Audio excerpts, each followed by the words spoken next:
ang problema ta sa drugs. Daw ang City Hall mismo, kanagkaigo kaming assessment ni DU, ang pagmati ko talaga, not doing enough.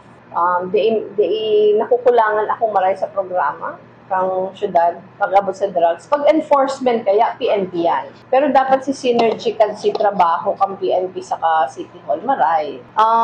Gulpi na akong parasang information kay Colonel Fariñas. In fact, gulpi kita nakukuan ng mga information na halimbawa, nagrereklamo sa barangay na ang pinaka-problema lugod ninda si asset kang pulis. Si asset kang pulis pag abot sa drugs is si pinaka-problema dahil siya si pinaka-nakulang drug personality sa barangay. So pagsabi ko yan kay Colonel Fariñas, tapos igwa pa din na garo openly. Di ko na sasabihin kung anong barangay pero sinabi ko na si mga reports. Garo nasanay.